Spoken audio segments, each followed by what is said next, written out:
computer. Hello, everyone. Here we are in session 2, where we're going to be talking about the power of intention. So as a reminder, before I start sharing the PowerPoint presentation, if you haven't done the homework for day 1, try to get that up. I know that sometimes people get busy, but as much as possible, try to stay with the rest of us and get it up within a couple of days, because once the challenge is over, people are not necessarily going to go in and be commenting a whole lot. We will repeat these challenges about every 3 or 4 months with new and updated information, especially as we get a variety of healing techniques and wholeness techniques that work for a lot of people. I know several, but I am hoping that you guys that in this class, because you're participants, you have things to offer, and I'm looking forward to seeing what you have to offer. And I finally put on my reading glasses so I can see things. It's all the same. These are my music reading glasses. So with that, we are going to share screen, and let's get started with the presentation. There we go. Whoops. Share screen. And let's start at the very beginning. And as I always say, it's a very good place to start. And the curtain is pulled back. Let the drama begin. Hopefully I don't have to move my my picture as much. I just move from corner to corner. So again, this is session 2, the power of intention. And there's my website. And a lot of the things I'm talking about are in blog posts. So happy searching. There's like 8-9 years of blog posts on there. And as before, the link to session 2, it's going to be in here for you to click on at any given time, which by the time you see this, that link will be there. Again, there's the challenge webpage link that I put resources for everything that you guys come up with, things when we have discussions, especially in the VIP group. We'll share all those links with everybody. Okay,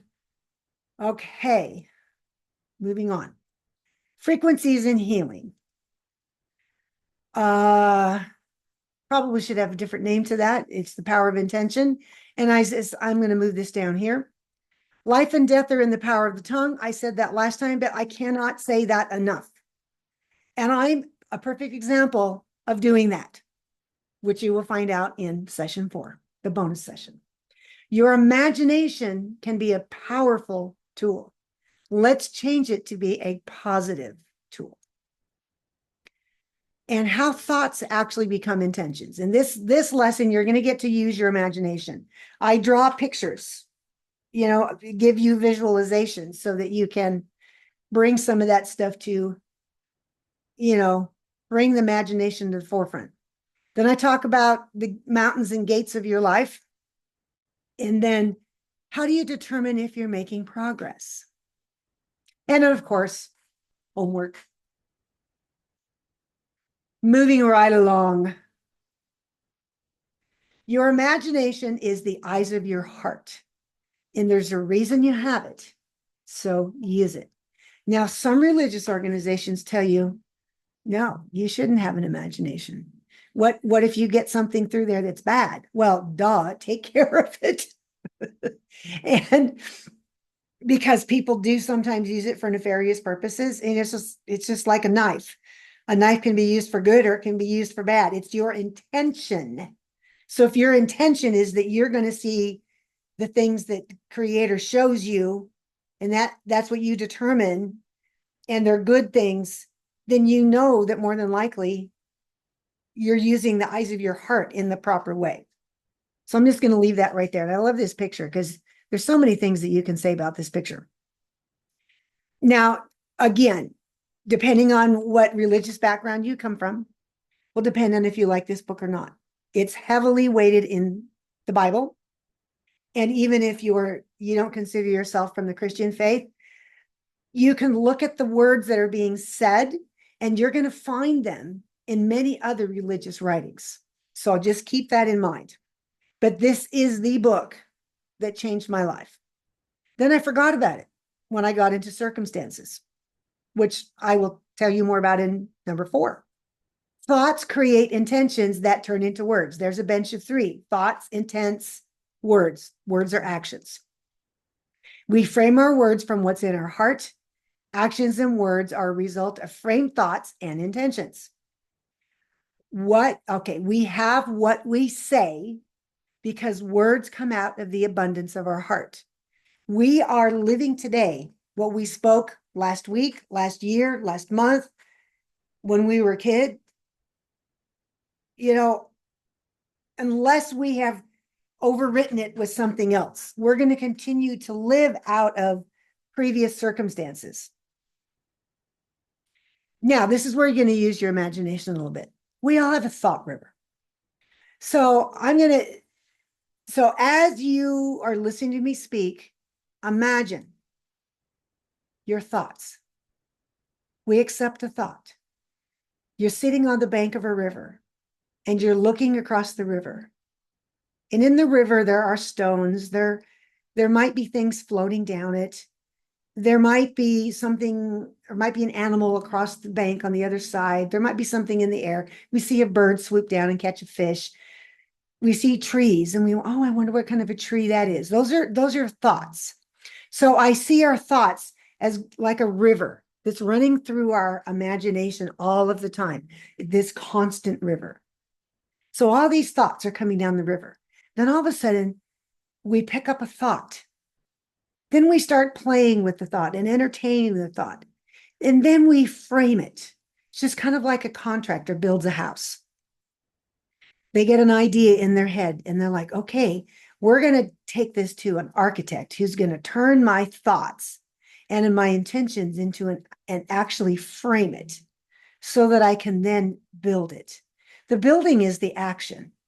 That's where we've taken the thoughts that we've pulled out of the river, we've mulled them over, we frame them, and then we build them. We do something with those thoughts.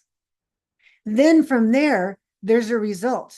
There is a manifestation of our thoughts, intents, and our actions.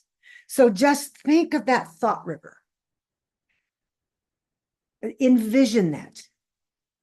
Next.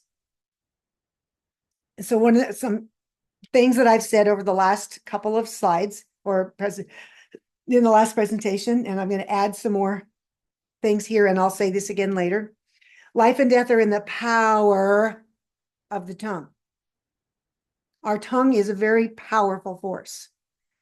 When issues come up that may not be yours, remember that we carry the memory of our ancestors in our epigenetics. There's some interesting things when I was working through my gateways. Stuff came up and I'm like, I have never heard of that. I went, well, if I didn't do it, someone in my ancestral line probably did.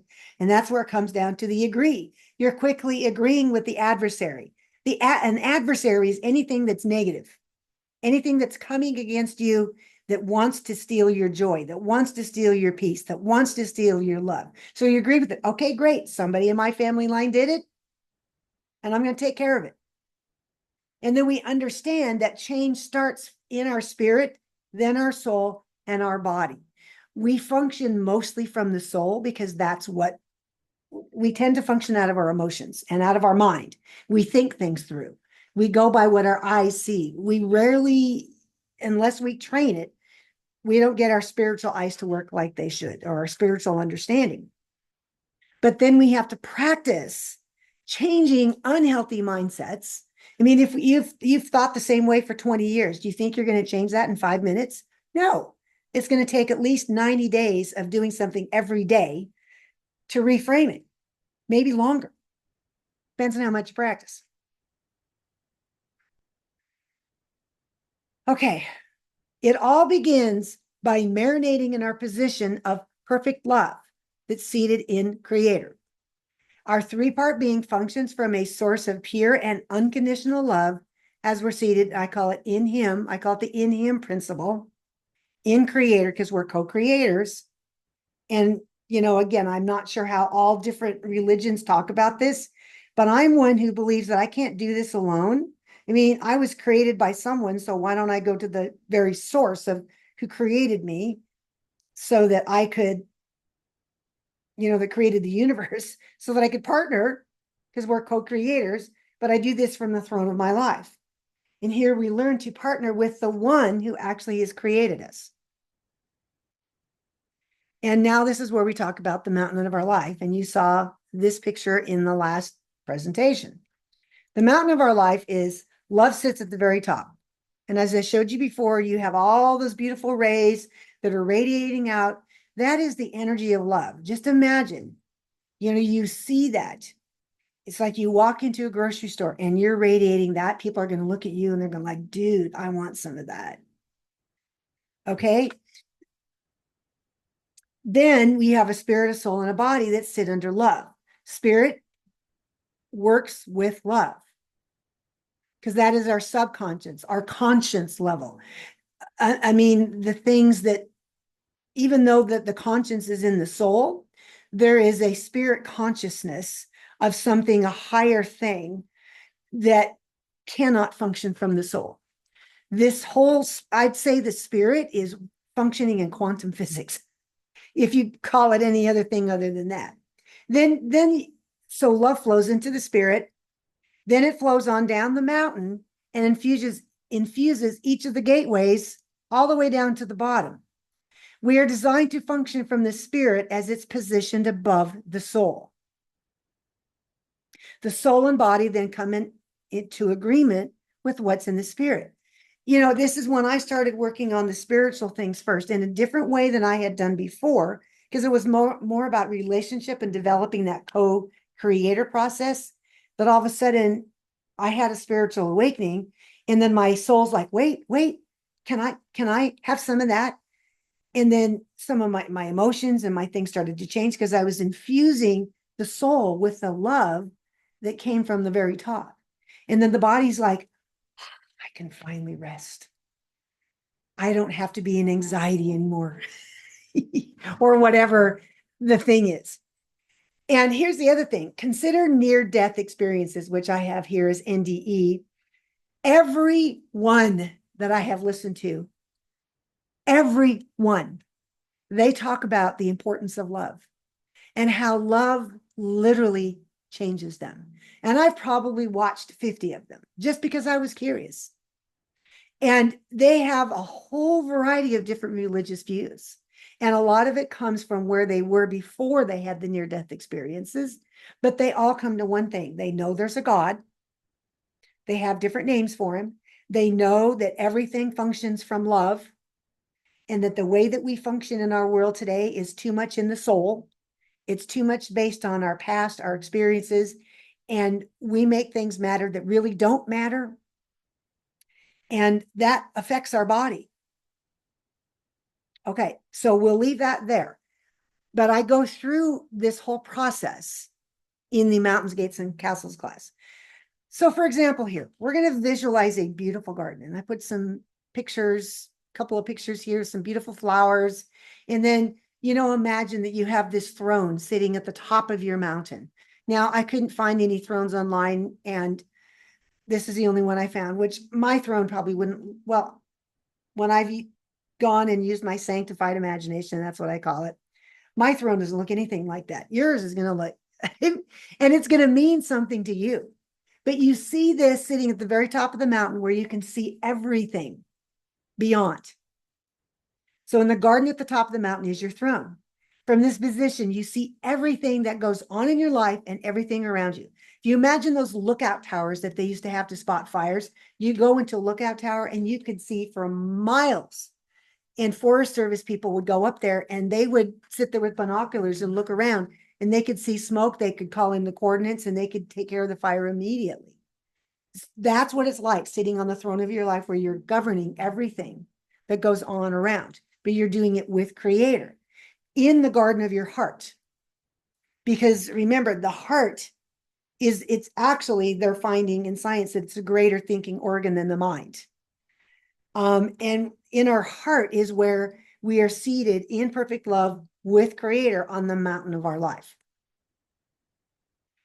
And the thing is what we're going to do here in this challenge is do the time and spending and in training time with perfect love in our heart garden.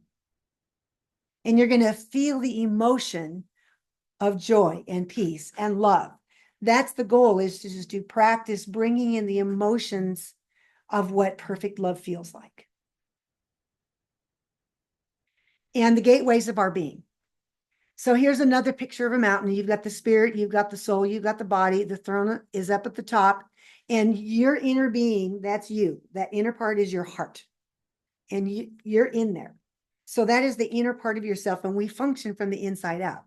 Now, the sets of gateways, actuality, the fear of God, and reverence are really the same thing. And in my teaching, I made 7 spirit gates, 7 soul gates, and 5 body gates. And these came out of other teachings, which I talk about those teachings in some of my books. So you can figure out where they came from there. So revelation, worship, intuition, hope, faith, reverence, and prayer. Those are the spirit gates. The soul gates are conscience, reason, imagination, mind, emotions, choice, and will. And then the body is see, hear, smell, taste, and touch. Now, you remember when I said earlier, and I forgot that I had things on the left. So I said earlier that in my emotions, once I started working through the gates, dealing with the emotions, my body was healed. So love is, the throne is seated in love. So that throne always stays in there. We can choose to be on the throne or off of it. And there's the spirit gates, there's the soul gates, and there's the body gates. And of course, I will go into much more detail about this in the Mountains, Gates, and Castles course.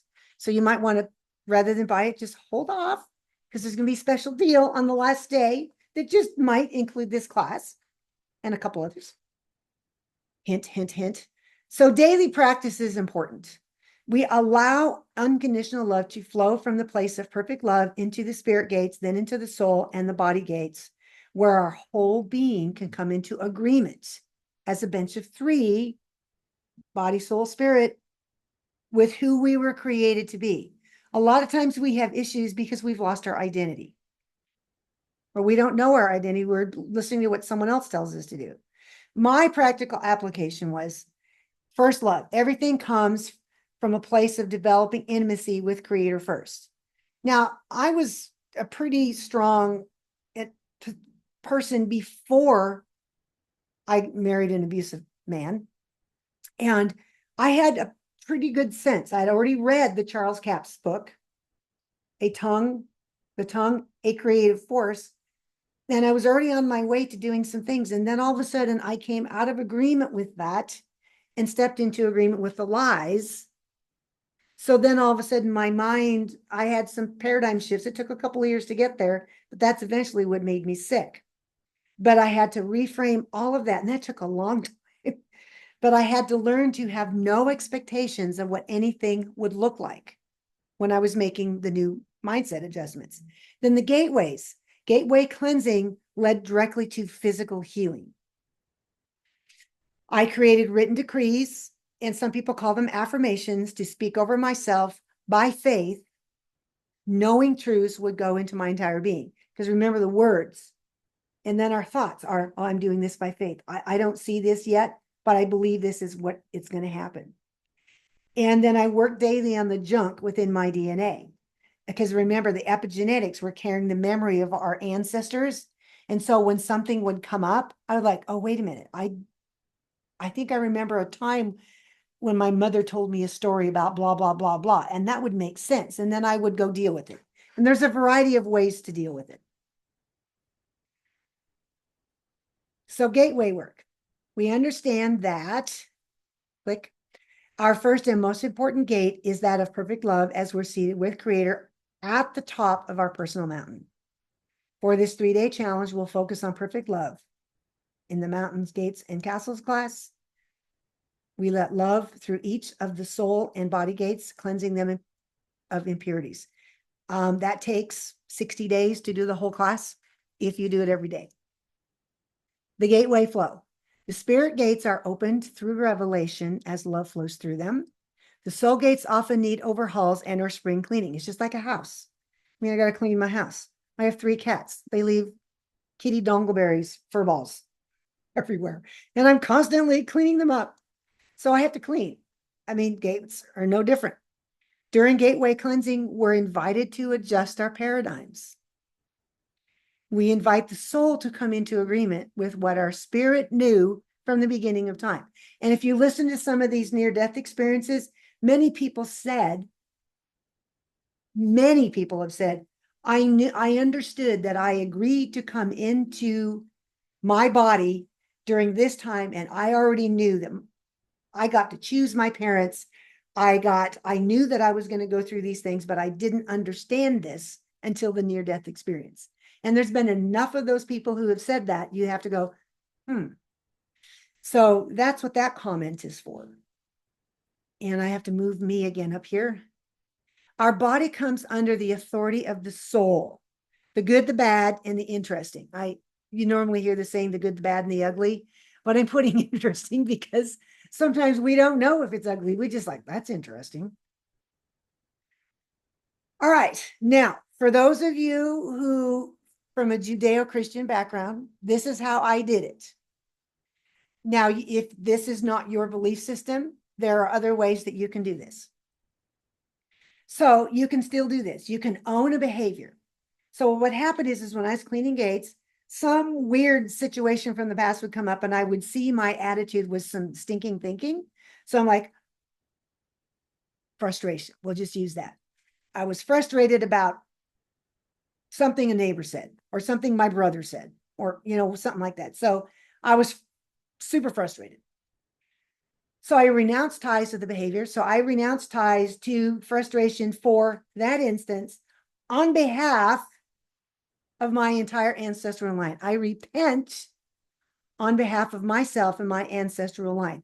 I no longer want to come into agreement with that. So you could simply say that. Then what I did is I would nail it to the cross. So I nail frustration to the cross and I crucify it. I kill the frustration. I don't want anything to do with it anymore. Now, if that's not your belief, then you can do the first one where you're going to renounce ties. You're going to repent on behalf of yourself and your ancestral line. Repenting is basically turn around, look 180 degrees, no longer come into agreement with it. I come out of agreement with that frustration.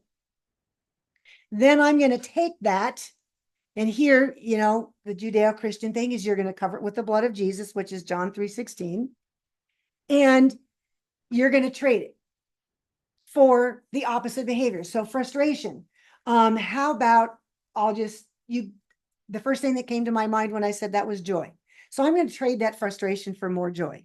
And then I see myself in that situation being joyful.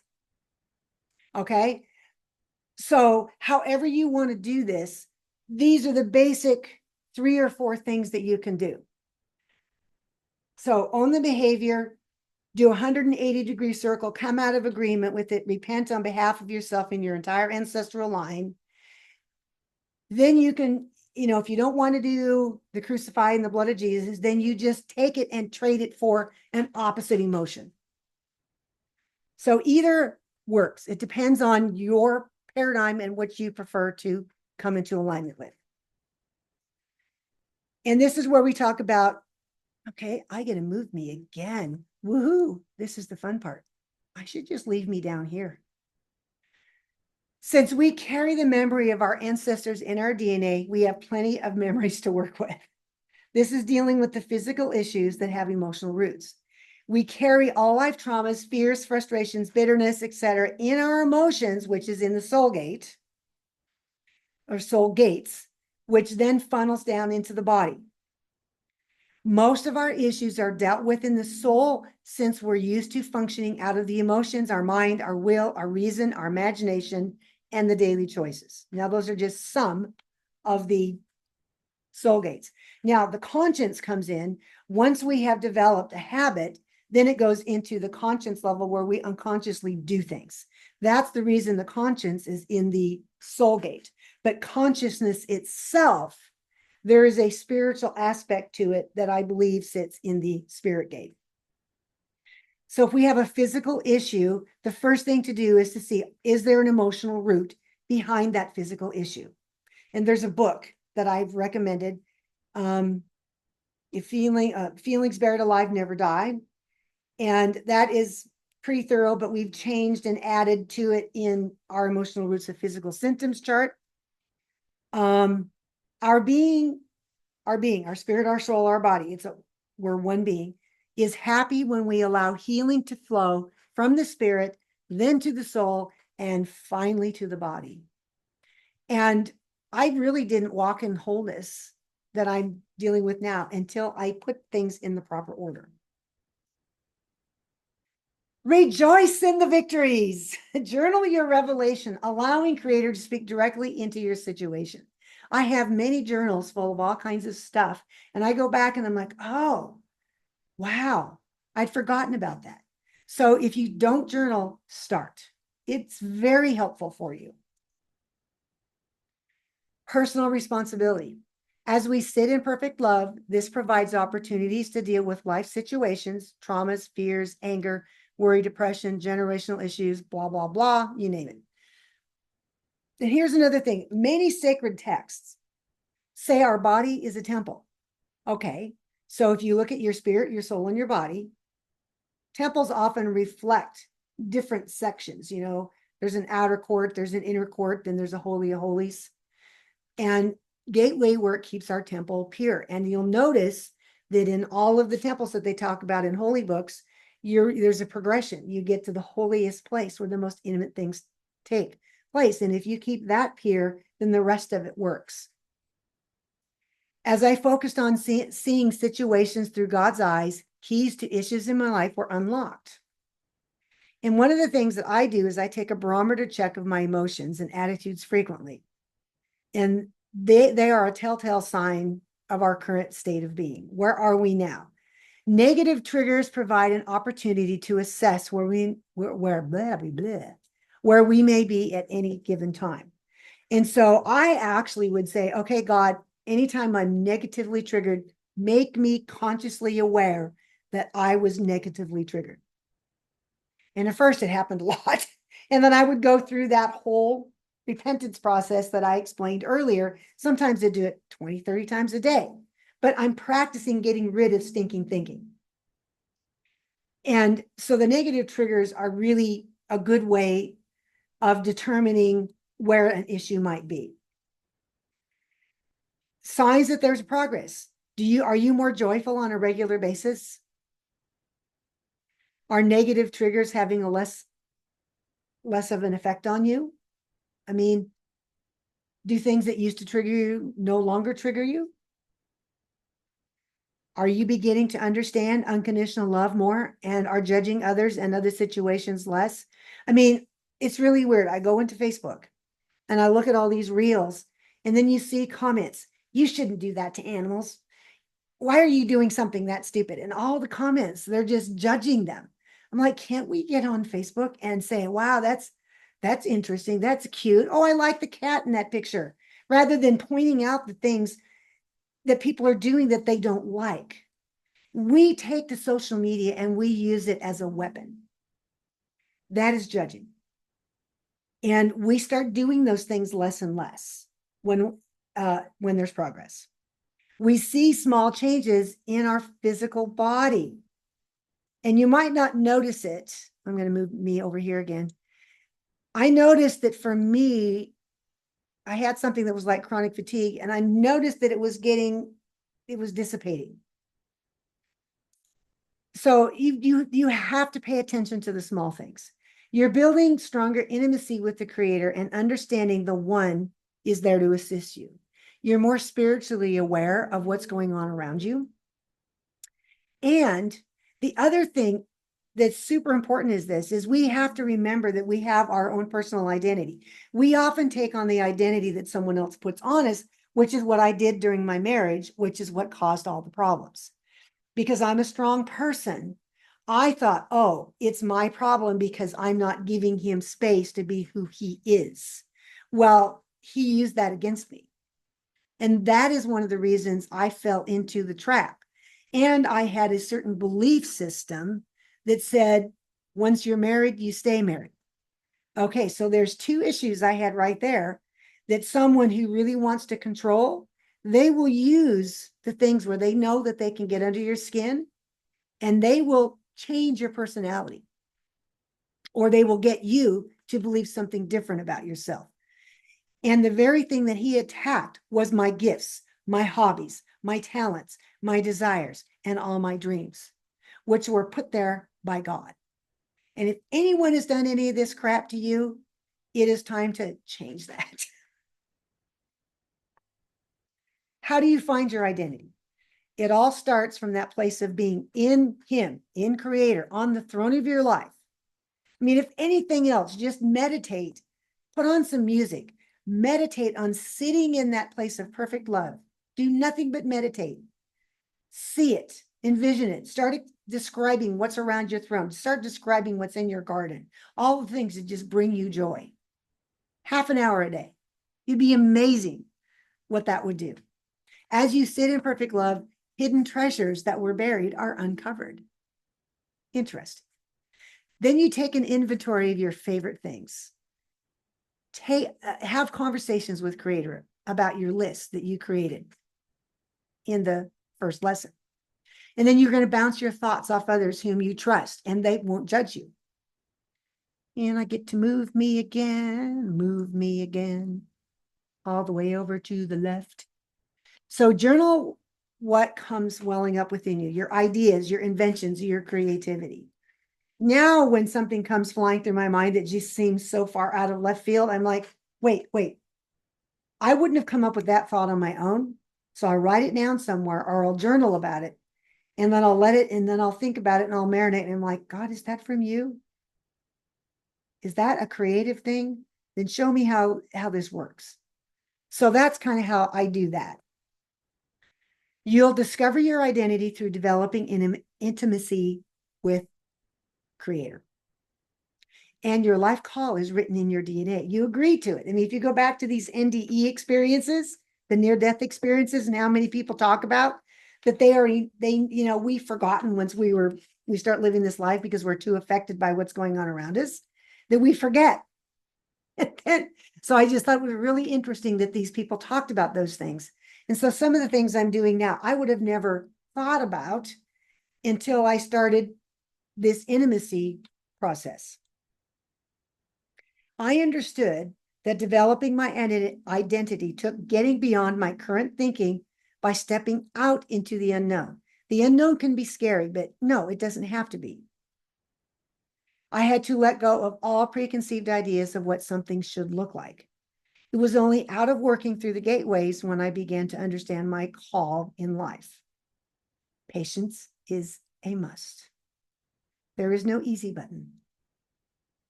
And the other thing is, make sure the ego is in check. As a musician, that can be a hard thing to do at times. As I healed from the inside out, I'm going to move me over here because I know there's writing. Don't you like it? You just I keep moving around. Spontaneous music began to flow. Very interesting. I could see, hear, sense, and feel in the spirit, which before I couldn't. It's not that I hadn't been going to church enough or going to conferences enough, but I was listening to a teaching once that said, you can read all these holy books and there's just like reading a biography, but does it actually help you meet who the biography is about? I mean, if you're reading, I'm like, well, yeah, you're right about that. So it's getting on that throne of your life, seated in Creator, stepping into His eyes and seeing it from His perspective. And then combining that because you're a co-creator. I began to understand my identity as a son of God because, co-creator. I began to see my part as a co-creator, and in my entire life mindsets and paradigm structure made a complete shift. What was within me is released to others. And it'll be the same with you. Your journey Should you be like me, you'll be one who will share some things, and others, it might just be with a small circle of friends. It just depends on what you're called to do. The importance of identity. None of my religious training helped me understand my identity.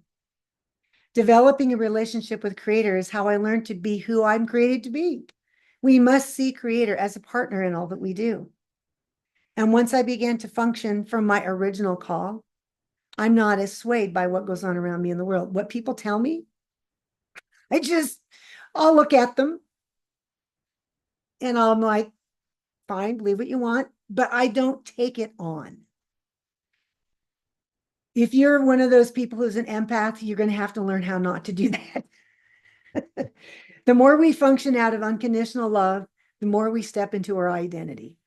And that's all my marinating in love. Every near-death experience, they all talk about how love changed them. Well, we can let love change us here. We don't have to wait for a near-death experience for that to happen. We learn to function from the spirit first. We foster our spirit, then the soul and the body come into alignment with perfect love. So I have activation time.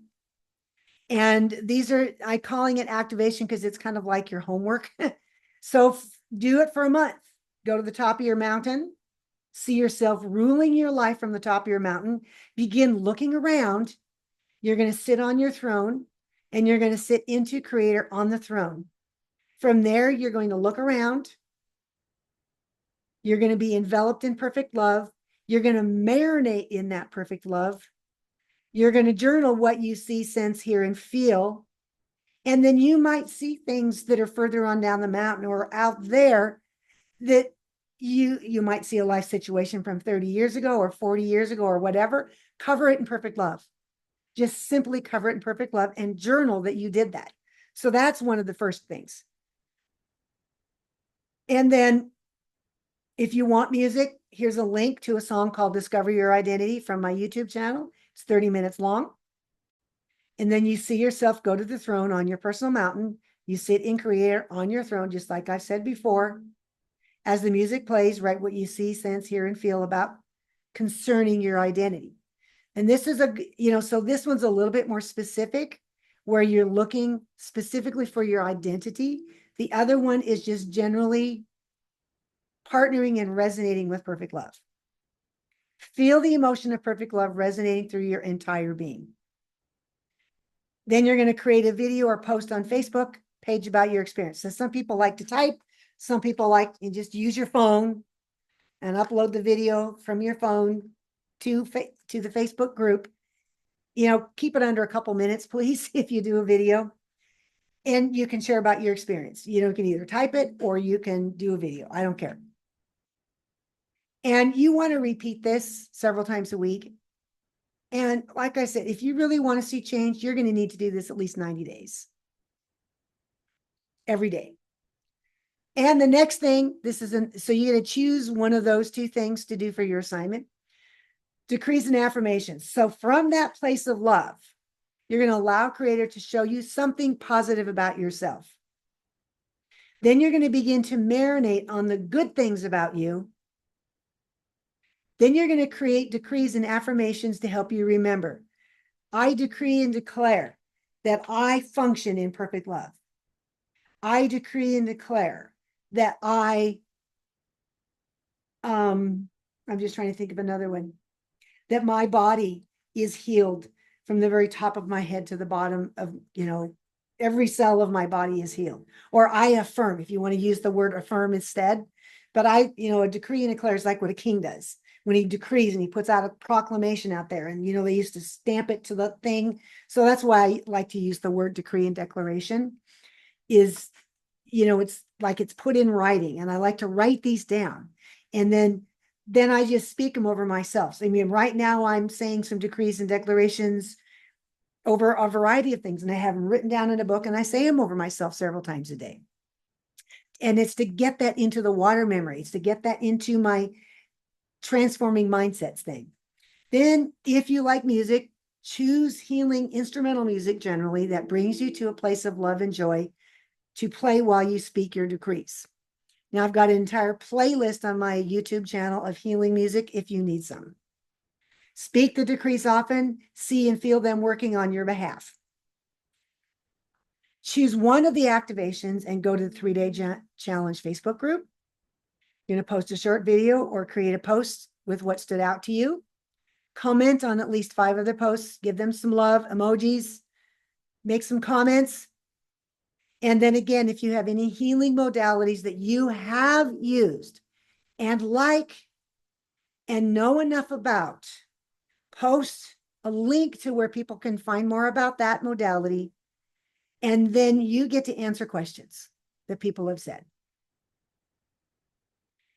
And now we're going to look at the healing bench of 3. Healing always comes faster when you're not working on this. When you're working on the spirit, soul, and body at the same time. You have to consider your spirit, your soul, and body as one entity. That's a bench. It's a 3-stranded cord that's not easily broken. In lesson 3, you're going to choose 3 things, something for your spirit. It might be a couple of different things, a couple of things for your soul, and a couple of things for your body that you can use to work consistently together to bring about a sense of change, whatever that change is you're going to want. How can you bring a healing protocol into your daily life? As others post their favorite modalities in the Facebook group, take notes and ask questions. Be very active in the Facebook group. You'll want to choose your bench using things where you can be consistent. If this is the first time doing this and you know that you might have an issue with being consistent, keep it simple. As my dad used to say, use the KISS theory. Keep it simple, Sam. So start with easy things first, and then graduate to more difficult things as you feel comfortable. The bench should consist of something spiritual, 1 or 2 things that work on the soul, and a couple things that work on the physical. Now, if you have no physical issues at all, then you're just going to, you still can pick something physical. There's always going to be something physical that you can speak over yourself. If anything, the physical can be just decrees. Like one of my decrees every day is that I walk in divine health, and I see it go into the very marrow of my bones, and that I have perfect DNA. I literally speak that over myself every day because I don't have any physical issues, but I still make decrees over my physical body every day. So that's called being proactive. So here's some examples of some bench of 3, music and flower essences or sound essences, a variety of healing sessions, which now that can either be emotional or it can be medical or natural healing techniques. Meditation is another one. You could use that for your spirit. You could use it for your soul. And there are times when I actually literally will take my body into that place. Some people call it the cradle of creation. Other people call it the void. It's where you're taking it into that creative place, and I'll take my entire body in there, especially during times where I'm having issues. And I will literally just see it being recreated and reframed. So that's another way to use meditation. Music, art, motion. All of these things are for activation purposes that could be put in any of, either the spirit, the soul, or the body. So those are some examples of things that you can use. So keep in mind, visual prompts and music connect your eyes and your ears with your entire being for a greater energetic result. That's one of the reasons you want a variety of things, is because you want to use all of your senses. Some people will have essential oils, a diffuser playing, the smells of essential oils. Those things for some people are very helpful, and it's going to be different for everybody. The more you want something, the more time you will put into a desired result. Energy equals frequency. So you need to be mindful of your thoughts, intents, and your actions. That is a bench of 3 all by itself. Sometimes you're going to have like 7 or 8 bench of 3 is all working in tandem. Kind of cool. Because there's just many dimensions of it. As you work from the spirit down to the body, you're changing the cell structure of your entire being. And science says that your cells regenerate every 7 years. And I can say that's true, because I'm healthier now than I've been in a very long time, and I'm not getting any younger as far as Earth years. We'll just say that. Every day is a new day. Treasure every victory that you have. Quit looking at all the negative crap. That just pulls you down and it settles in your body because it's carried in the water memory. If we cannot change that, people are addicted to drama and trauma. That's called adrenaline. And they're adrenaline junkies.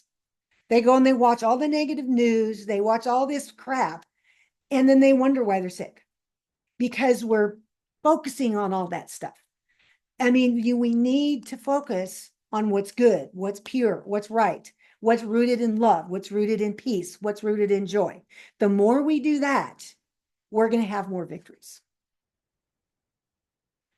And this goes to my book, Transforming Mindsets. This is my process of how I worked through the abusive marriage. And I have several stories in there, which I'll tell you about the last day. And here's the two books we talked about: The Feelings Buried Alive Never Die by Carol Trueman, and the YouTube video on the power of your words. If you've not watched that yet, please go do it. It's not long.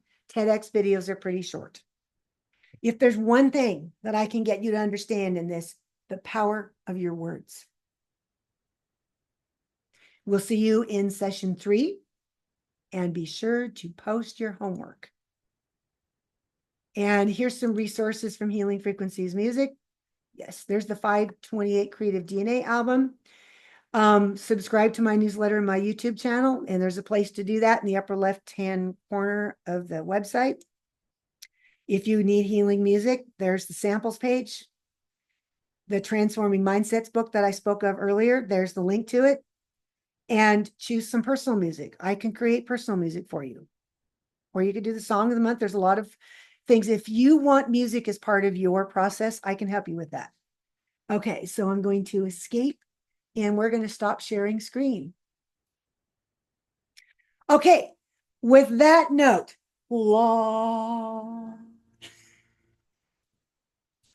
get your homework up, have fun.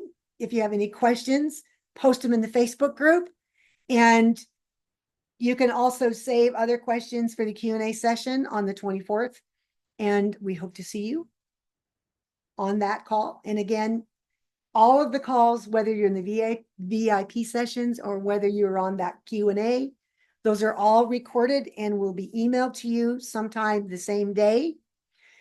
Even though the challenge ends after Saturday, if you aren't able to get to it right away, try to get to it within a week, because if you wait a whole lot longer than that, people are probably not going to respond to you.